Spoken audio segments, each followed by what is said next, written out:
Hello,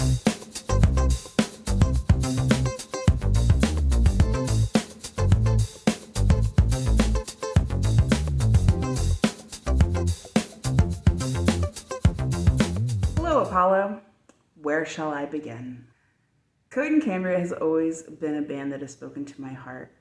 The stories, the songs, the magnificent operatic tale of being caught up in unknown forces, creating a life for you that is outside of your control, battling mundane feelings of love, friendship, and also dealing with these others continuously chasing after you, judging you for these actions that you take but don't even understand.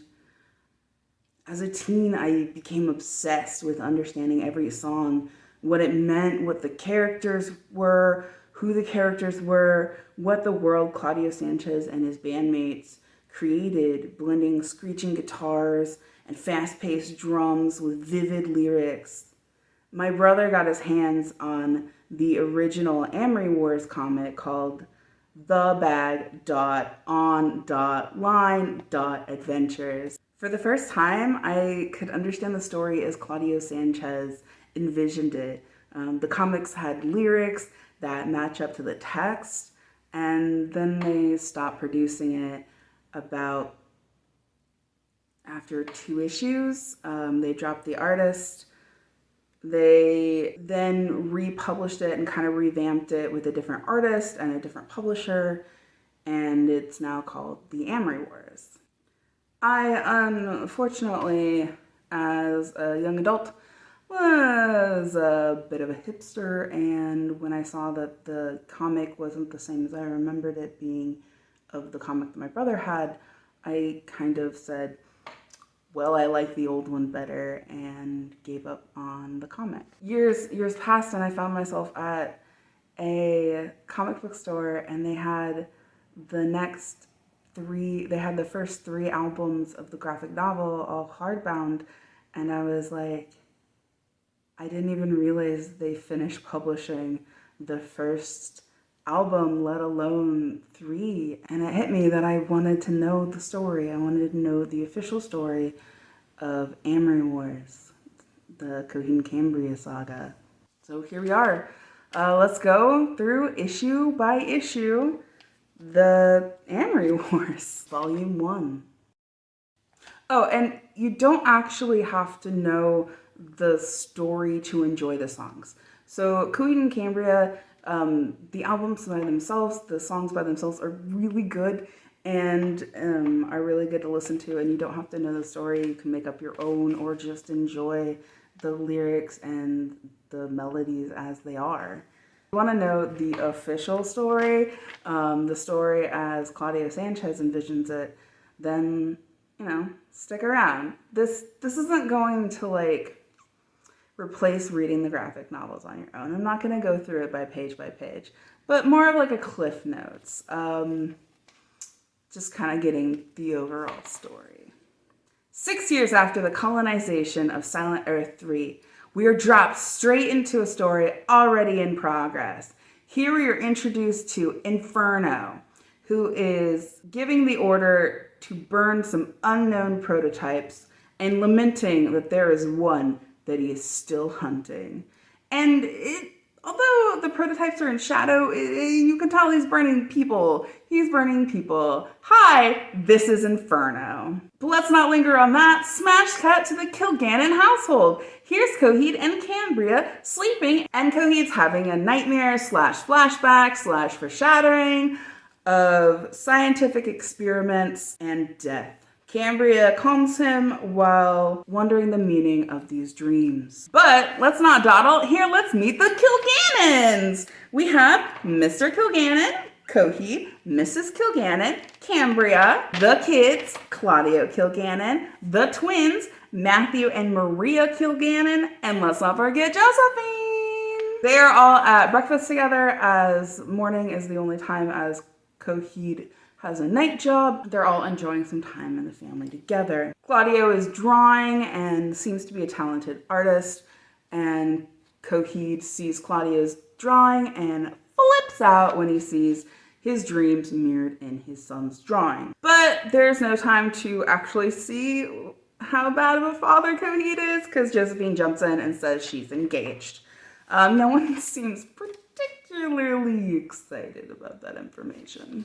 And all of this is going on as shadowy men in suits in a car listen undetected. Okay, so for our next scene in our graphic novel, we have a full-on lore dump. That's right, strap in, get to know the beginnings of what we're talking about in the whole world that Claudio Sanchez has created. My lore dump voice. Long ago, the universe held nothing but cold, obscure darkness.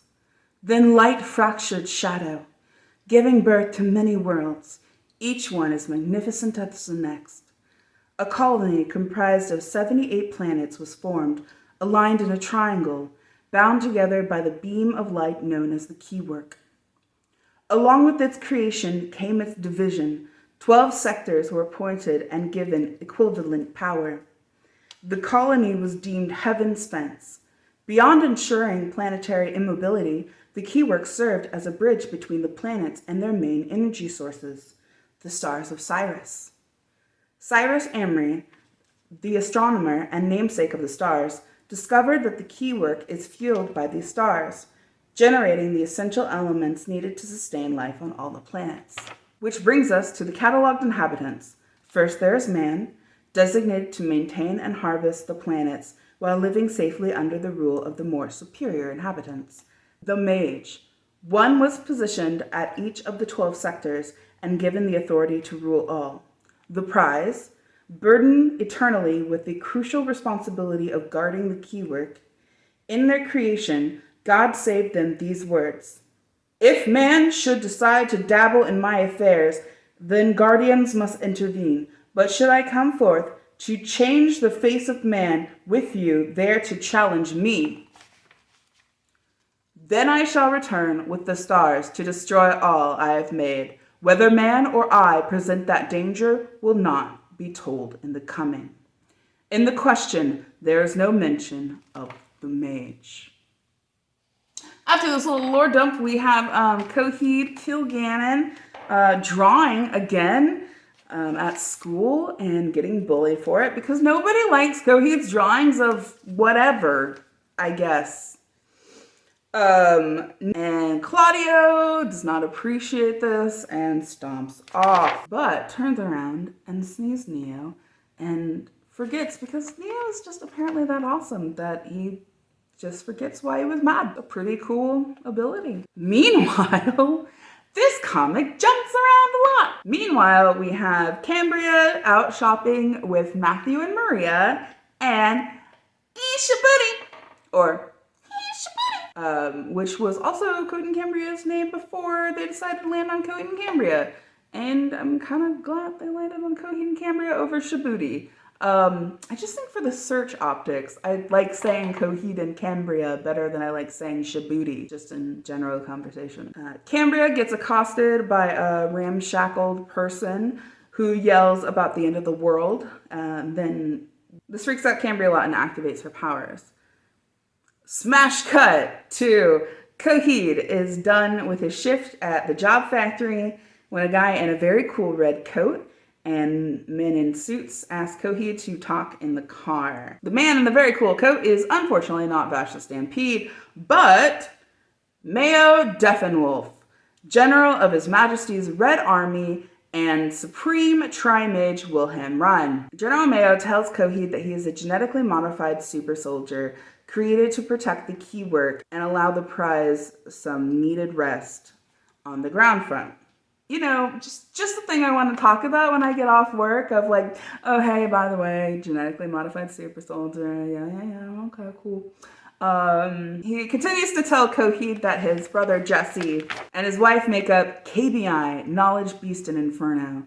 Created by Dr. Leonard Hohenberg, while creating KBI, he hid a trigger for the Monstar virus in Coheed and Cambria's genetics. When found out his project was terminated, aka they erased the memories of Coheed and Cambria, but not Inferno. The Monstar virus is said to be powerful enough to cool the stars of Cyrus, allowing the keywork to diminish and the planets drifting apart, which would spell disaster for the planet's way of life. General Mayo says that he can neutralize the virus, but only in Coheed and Cambria.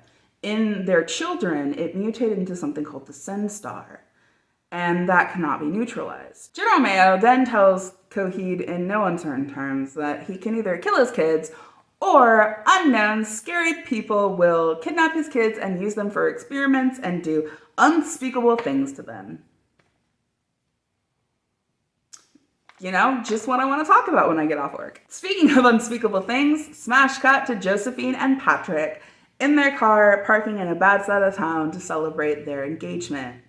And why, personal disclaimer, I hate this part. I literally hate this part. I don't understand why it's here. It really doesn't make any sense in the part of the story. It makes me very uncomfortable. It feels gratuitous, and it speaks of the influences of the early 90s comics where everything was kind of brought in your face, and you just think of the worst thing that could happen and you put it on the page. It's very interesting though, because what is really difficult for me to read in the graphic novel is almost gleeful for me to sing and the song. Absolutely love Devil in Jersey City. It's one of my favorite songs on this album. So Josephine asks to leave and Patrick ignores her, and which is really unfortunate because the Jersey City Devils are here to fuck up the night. And all right, so little bit. I'm going to be singing the Coheed and Cambria songs I'm referencing because I don't want to be copyright claimed. I know I won't do them justice, but I will do the best that I can. So there's this lyric in Devil in Jersey City that's, when down the street the Cameron boys fuck shit up. And I always heard it as the Cameron boys. And I kind of made like this little kind of side story in my head about the Cameron boys and their brothers and like all about them. And they're kind of like my favorite secondary characters. And then I read the lyrics for this video, and it's the corner boys. It's down the street, the corner boys fuck shit up. And I'm like, well, my favorite characters don't exist. Whoops. So the corner boys beat up Patrick and sexually assault Josephine. Yeah. Smash cut back to the Kilgannon's home. Coheed comes home to break the news to Cambria that they have to kill their children. Luckily, Cambria had a truce seeing and her powers have kicked in, and she already knows. She's knowledge. She has almost prescience. She can kind of know everything. It's a very helpful power, especially in this particular instance, because I cannot imagine coming home after work to my wife to be like, we gotta kill our kids and we're genetically modified super soldiers. Like that's a tough news to break. And it's very convenient that Cambria already knows this.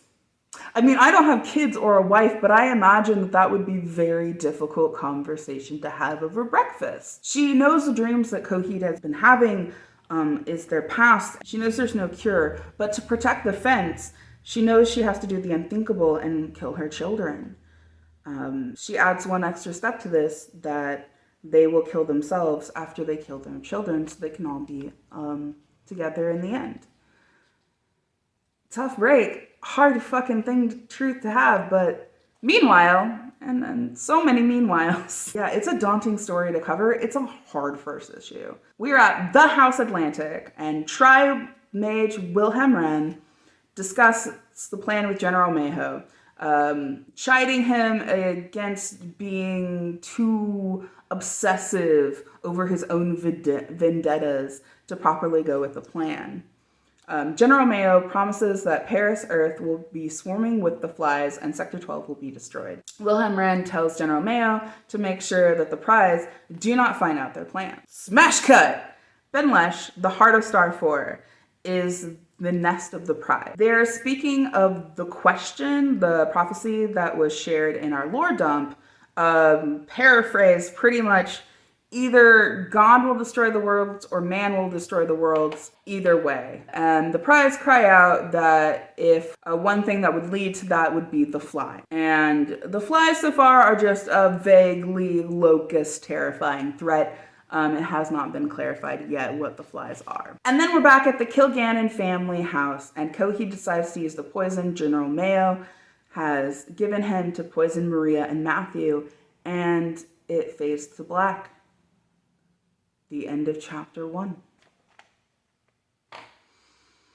That was a lot. It was a lot in our first issue of having a lot of lore and a lot of stuff. Like the inciting incident is the death of Maria and Matthew, of General Mayo telling them to kill his children and deciding to do it.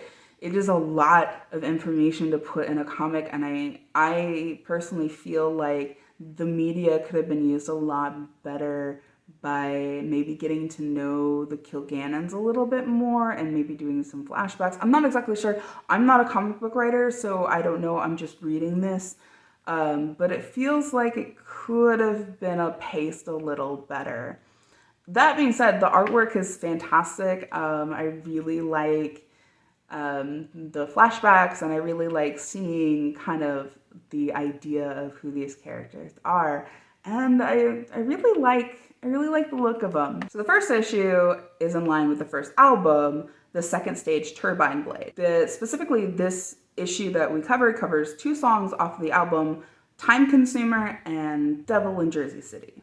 There's a lot to get into these songs, and a lot of the songs really reflect more of the atmospheric feeling of the graphic novel versus like the actual plot that went through. But it does cover the murder of Matthew and Maria. Devil in Jersey City covers the sexual assault of Josephine.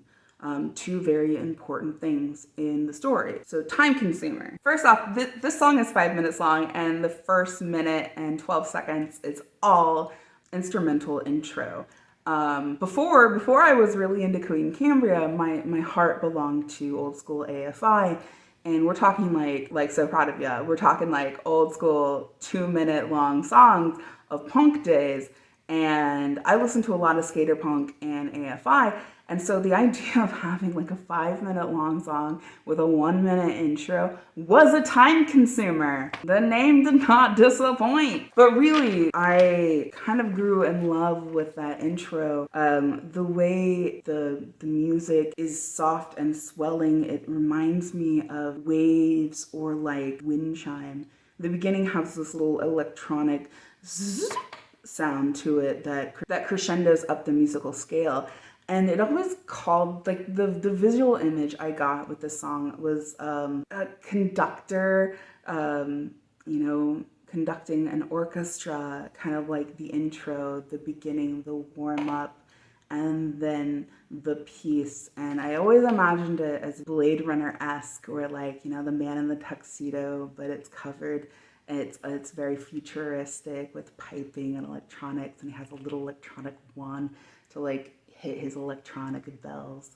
And that's what the sound sounds like to me. The lyrics are all about hard lessons learned too late. You jump in here with the first verse. Some really impactful parts are, grab on to my sleeve, the one that grabs at your ankle, and God grant you one wish to turn back the time, correct and create, making sense of. It's very indicative of someone trying to make sense of a bad situation. The chorus, Maria, my star, my happy good night, by Lord, when you'll be forgiven. You hear in the song this mournful reflection, Coheed crying out goodnight to his loved children, of the sacrifices he must make to keep the planet safe, of begging forgiveness from a ruling body that gave him this task. The verses on the song shift to a little bit harder, no more melodic wind chimes, and a lot more steady guitar and bass. The second verse brings us dripped in regret and conclusions of disbelief. My favorite lyric is, pain is only a pulse if you just stop feeling it.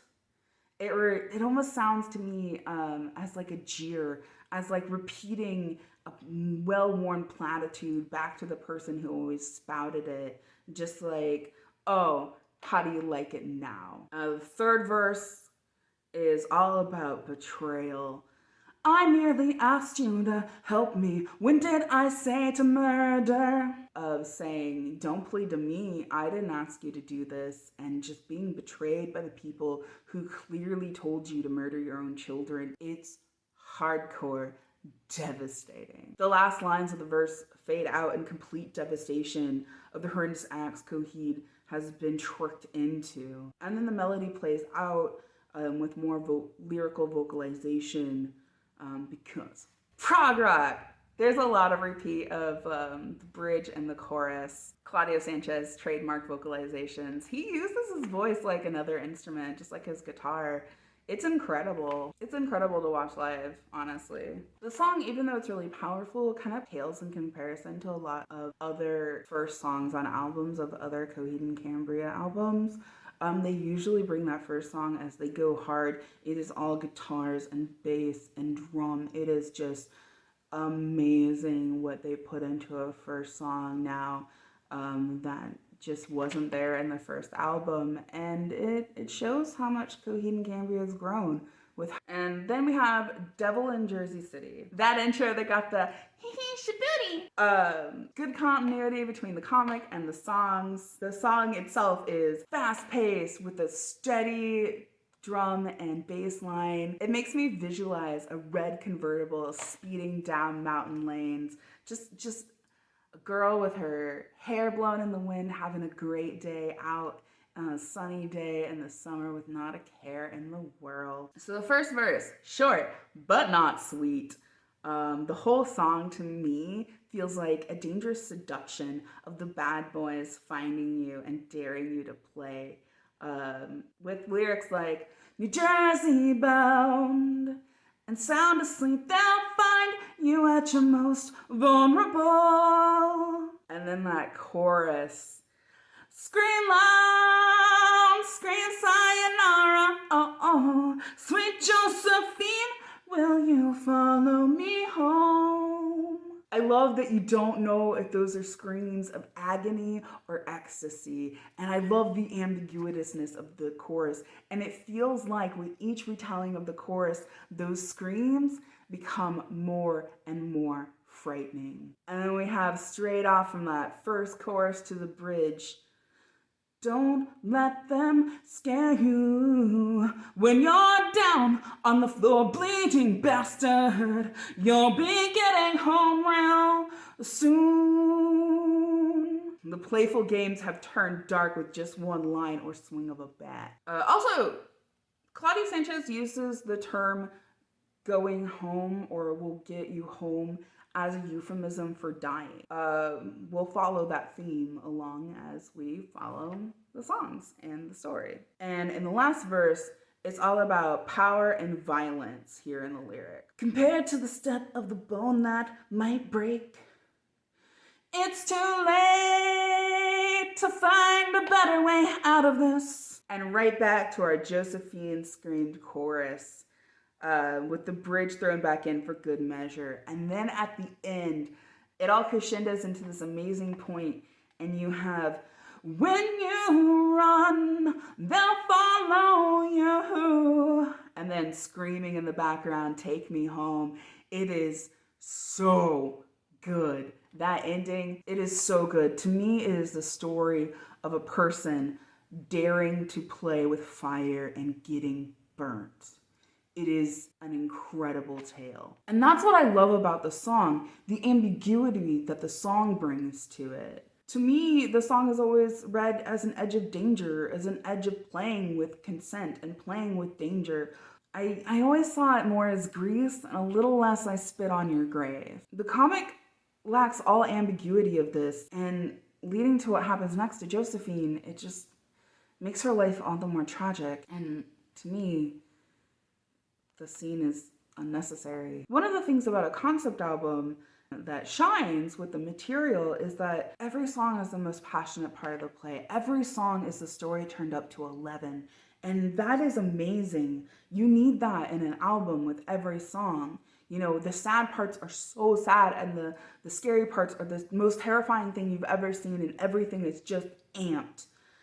The love songs are the most passionate love you've ever heard of. But in a comic, you need pacing between events. And it's a place where the comic and the type of media could have treated the story a little differently. And I feel like the story could have been edited a little bit better for its medium. But I don't feel like it was there, which is why I have the part where I love the song, and yet the part that's reflected in the story has always made me uncomfortable. So that's episode 1. Before we go, let's take a look at the liner notes and see what we had learned. We have characters: Inferno, Jesse Kilgannon; Coheed Kilgannon, the Beast; Cambria Kilgannon, Knowledge; Matthew Kilgannon, child of Coheed and Cambria, twin of Maria Kilgannon; Maria Kilgannon, child of Coheed and Cambria, twin of Matthew Kilgannon; Josephine Kilgannon, oldest daughter of Coheed and Cambria; Claudio Kilgannon, oldest son of Coheed and Cambria; Patrick, last name unknown, fiance of Josephine; Cyrus Amory, discoverer of the key work and main character of Aftermath Ascension and Aftermath Descension; Neo, Claudio Kilgannon's girlfriend; General Mayo, Mayo Daffenwolf, General of His Majesty's Red Army, Supreme Tri-Mage William Ryan, Supreme Dr. Leonard Hohenberg, creator of anti-terrorist unit called KVI. Locations: Silent Earth 3. Keyword: 78 planets that form a triangle bound together by a beam of light divided into 12 sectors. Heaven's Fence, the name of the collective 12 sectors. Jersey City, I think it's a town on the planet that the Kilgannons live on. I'm honestly not that sure. The House Atlantic, home and headquarters of William Wren. Benlish, the heart of Star 4. Star 4, the star in the center of the triangle. The Stars of Sirius, the main energy source of Heaven's Fence. Concepts: the Mage, 12 creatures who are given the authority to rule over the 12 sectors. The prize: winged creatures given the responsibility of guarding the keywork. The question: a prophecy that either man or God will destroy the worlds. The Mage Wars, wars that ended with Wilhelm Wren overtook the other mages to become the Supreme Tri-Mage. KBI, Knowledge, Beast, and Inferno, an anti-terrorist unit. Monstar, virus created to cool the stars of Sirius, killing the power to the keywork and allowing the planets to drift apart. Sinstar, a mutated form of the Monstar virus that is incurable. The Flies, unknown threat, most likely the dragonflies on the cover of the album. I think they're like a plague of locusts. And the Priests, unknown at this time. So join us next time with Volume 2 of the Amory Wars, the second Stage Turbine Blade. What are your favorite lyrics, and what are your favorite stories that you're going to get to in the comic book? I'm really looking forward to Delirium Trigger. It's one of my favorite songs off the album. Put your favorite Coheed and Cambria quote down in the comments, and like and subscribe if you're feeling frisky. Goodbye, Chewbacca. I'm burning the Death Star.